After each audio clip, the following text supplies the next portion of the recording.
11 mai 2008. Manchester City se déplace sur la pelouse de Middlesbrough lors de la dernière journée du championnat. Les Citizens n'ont plus grand chose à jouer en cette 38e journée et vont livrer leur pire performance de la saison.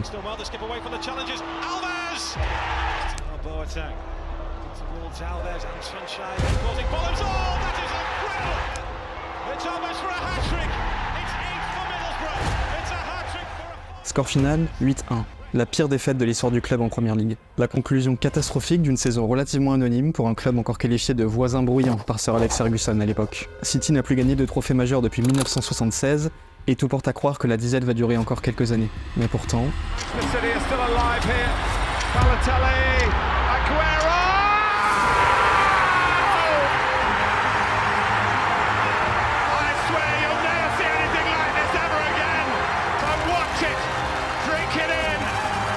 13 mai 2012. Presque 4 ans jour pour jour après l'humiliation subie à Middlesbrough, Manchester City remporte son premier titre de champion d'Angleterre depuis 1968 à l'issue d'un match entré dans la légende du football. 4 ans. C'est court 4 ans. Mais ça a suffi pour que Manchester fasse sa révolution. Les joueurs et l'entraîneur ne sont plus les mêmes bien sûr, mais le vrai bouleversement a eu lieu tout en haut de la hiérarchie du club. En septembre 2008, City est racheté par cet homme, Sheikh Mansour, un membre de la famille royale d'Abu Dhabi qui occupe de nombreuses responsabilités politiques aux Émirats. Sous ses ordres, le voisin bruyant ne va cesser d'augmenter le volume année après année. Les meilleurs joueurs de la planète rejoignent le nord de l'Angleterre, où ils sont coachés par l'un des meilleurs entraîneurs de l'ère moderne et travaillent ensemble dans un centre d'entraînement à la pointe de la technologie. En 16 ans, ils ont remporté ensemble 8 titres de champion d'Angleterre, 3 FA Cup, 6 Coupes de la Ligue, 3 Community Shield, une Coupe du Monde des clubs et une Ligue des Champions. C'est le conte de fées parfait. Un riche homme d'affaires tombe amoureux d'un club que personne ne prend au sérieux et en fait une machine à gagner que plus personne ne peut ignorer. Sauf qu'on n'est pas dans un conte de fées. Et dans la vraie vie, quand quelque chose semble trop beau pour être vrai, c'est sans doute qu'il l'est. L'armoire à trophées de Manchester City en met plein les yeux. Mais Sheikh Mansour et la direction du club font tout pour que vous ne vous en approchiez pas de trop près. Parce qu'en grattant un peu sous la surface, vous pourrez bien découvrir que ces 16 années d'ultra-domination cachent en réalité le plus grand scandale de tricherie organisée de l'histoire du football moderne. Septembre 2015. Quelque part au Portugal, un petit blog est mis en ligne sous l'URL footballleaks2015.wordpress.com. Son auteur, Rui Pinto, un supporter du FC Porto avec de solides compétences en hacking. Sur son site, il commence à publier des centaines de documents, d'emails, de contrats qui n'auraient jamais dû être rendus publics et qui révèlent les pratiques parfois questionnables du foot européen. Les Football Leaks s'attaquent à tout le monde. Les joueurs qui essayent d'échapper aux impôts, les agents qui touchent des commissions astronomiques et les clubs qui font disparaître et réapparaître de l'argent comme par magie. Parmi les cibles de Rui Pinto, on trouve Manchester City. En accédant aux boîtes mail de certains dirigeants du club, Pinto compile des centaines de pages de documents compromettants qu'il transmet au site d'actualité allemand Der Spiegel. Et après plusieurs mois d'analyse de ces conversations, Der Spiegel est prêt. Le 5 novembre 2018, il publie le premier de 4 articles détaillant les pratiques financières illégales auxquelles a recours Manchester City et leur mépris pour toute forme de règles ou d'éthique. À sa sortie, l'enquête est un véritable séisme dont les secousses sont ressenties jusqu'en Suisse et en Angleterre, poussant l'UEFA et la Première Ligue à lancer leurs propres investigations. Mais de quoi sont accusés les Citizens précisément ? Pour le comprendre, il faut revenir aux fondamentaux. Un club de foot est avant tout une entreprise avec des revenus et des dépenses. Si un club dépense 100 millions mais qu'il n'en gagne que 10, alors il court vers la faillite. Sauf dans l'éventualité où il est la propriété d'un généreux milliardaire prêt à injecter de l'argent sans compter. Et c'est justement pour limiter ces dérives et empêcher les clubs d'acheter leur chemin vers le succès que l'UEFA et la Première Ligue se sont dotés de règles. Le fair play financier au niveau européen et le PSR au niveau anglais. Les détails de ces réglementations sont incroyablement complexes, mais leur principe est simple. Un club de foot n'a pas le droit de dépenser plus d'argent qu'il n'en gagne. Sous-entendu, si vous voulez dépenser plus pour acquérir de meilleurs joueurs et payer leur salaire, vous allez devoir gagner plus. Et pour ça, il n'y a que 4 solutions. Augmenter le prix de votre billetterie, ce qui créera une vague de mécontentement auprès des fans. Vendre vos meilleurs joueurs, ce qui a ses limites si vous voulez rester compétitif à long terme. Espérer que les diffuseurs payent plus cher pour acquérir les droits de votre championnat, ce qui dépend d'accords sur lesquels vous n'avez pas beaucoup de contrôle et qui ne sont négociés que tous les 4-5 ans. Ou bien trouver des sponsors prêts à investir massivement pour associer leur marque à votre stade ou à votre maillot. Ces options sont toutes viables et utilisées parfaitement légalement par des centaines de clubs professionnels, mais elles ont toutes un problème. Ça prend du temps. Sauf que lorsque Sheikh Mansour achète Manchester City, du temps, il n'y en a pas. Mansour veut gagner beaucoup, mais surtout il veut gagner vite. Alors pour y arriver, il est prêt à tout, y compris à tricher. Manchester City have been banned from the Champions League for the next 2 seasons for breaking financial fair play rules. Février 2020. L'UEFA vient d'exclure Manchester City de toute compétition européenne pour 2 ans, car le club aurait gonflé artificiellement ses revenus de sponsoring afin de contourner les règles du fair play financier. Les accusations sont trop nombreuses pour toutes les détailler ici, mais elles trouvent toute leur origine dans les emails révélés par Der Spiegel en 2019. Dedans, on y retrouve les montages financiers imaginés par Mansour et ses associés pour gonfler les revenus du club et dépenser plus sans attirer les soupçons de l'UEFA ou de la Première Ligue. Vous allez comprendre. Depuis son rachat, City est sponsorisé par un ensemble d'entreprises émiraties, dont la compagnie aérienne Etihad. Le City of Manchester Stadium est devenu l'Etihad Stadium, le centre d'entraînement du club l'Etihad Campus, et tous les maillots du club arborent fièrement le logo de l'entreprise. À première vue, ce deal avec Etihad est très lucratif pour Manchester City. Chaque année, la compagnie aérienne payerait autour de 100 millions d'euros pour que les Citizens portent leur logo. C'est notamment cet argent et celui d'autres sponsors qui permet à Manchester de dépenser autant chaque été sur le marché des transferts sans enfreindre aucune règle, car il s'agit de revenus légitimes et honnêtes. En tout cas, c'est ce que Manchester City affirme publiquement. Mais les emails des Football Leaks montrent une toute autre version de l'histoire. Revenons en 2015. Dans un email adressé à l'un de ses collègues, le directeur financier de Manchester City écrit « Veuillez noter que sur les 80 millions d'euros, 9 devront être payés par Etihad et 71 par ADUG. » ADUG pour Abu Dhabi United Group, un fonds d'investissement saoudien. Ce qui est curieux, ce n'est pas seulement que Etihad ne paye qu'une toute petite partie du montant officiel de son accord avec Manchester, c'est que publiquement, le nom d'ADUG n'apparaît nulle part. Ils ne sont sur aucun maillot, aucune publicité.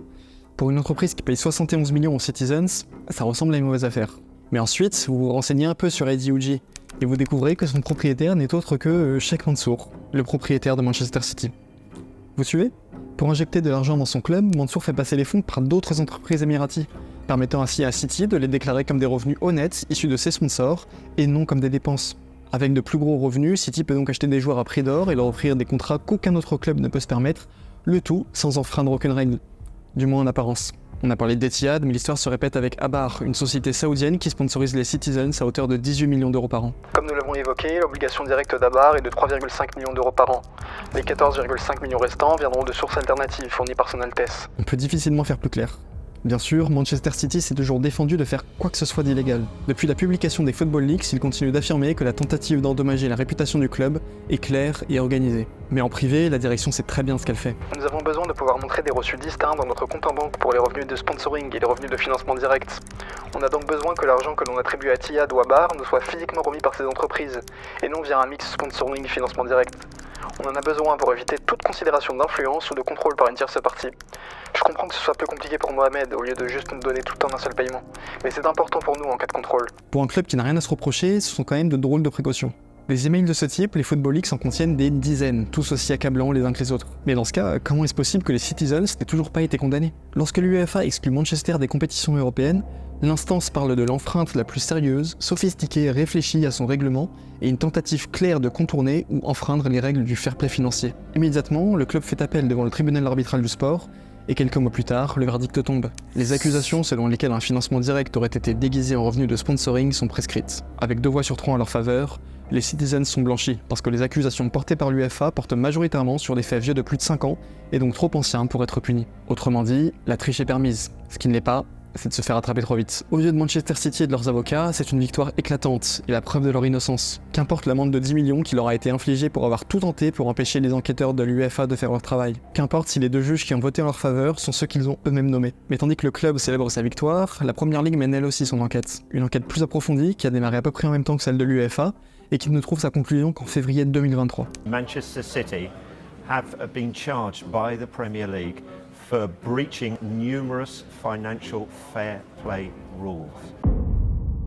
La Première Ligue attaque Manchester City en justice pour 115 chefs d'accusation. Dedans, on retrouve des éléments familiers comme la question des revenus sponsoring ou le refus de coopérer avec les enquêteurs de la Première Ligue, mais aussi de nouvelles révélations dont une mérite que l'on s'y attarde, la rémunération de Roberto Mancini. Mancini, c'est l'homme des premiers succès de l'ère Emirati à City. Lorsqu'Agüero offre le titre aux Citizens en 2012, c'est Mancini qui est sur le banc. Et pour le convaincre de s'y asseoir, la direction du club lui a proposé un contrat en or. 3,82 millions d'euros par an.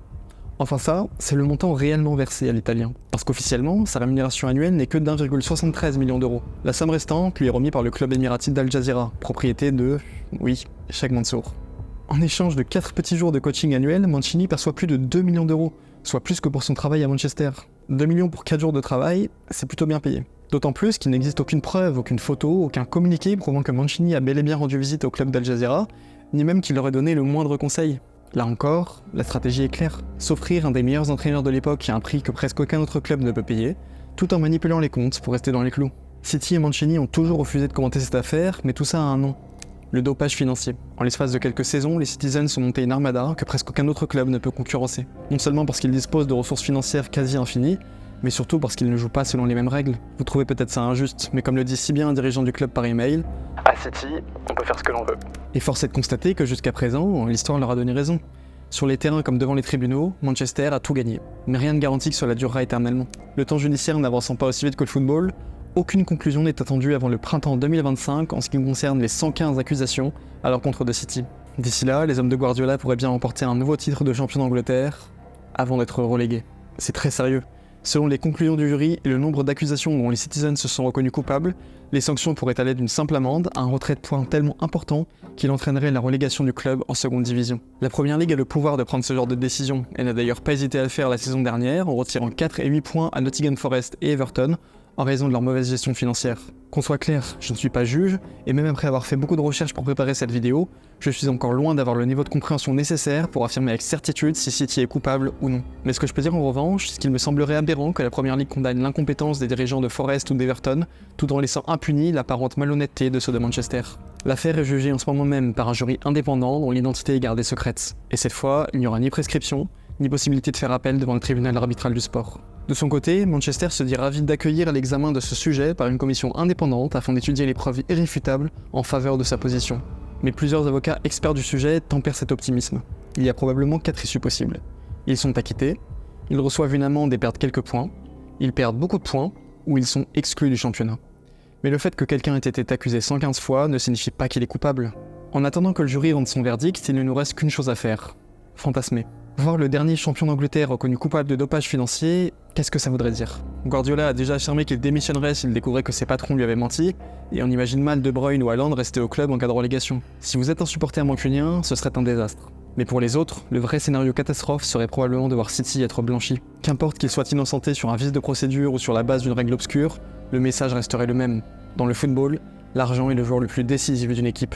Sur le terrain, il achète les trophées, et devant les tribunaux, il achète les meilleurs avocats pour couvrir tous les abus de la direction. Si vous aviez encore le moindre doute que le romantisme dans le football était en train de disparaître, une victoire de City devant les tribunaux enfoncerait le dernier clou dans le cercueil. En 2008, lorsque Sheikh Mansour rachète le club, il adresse une lettre aux supporters.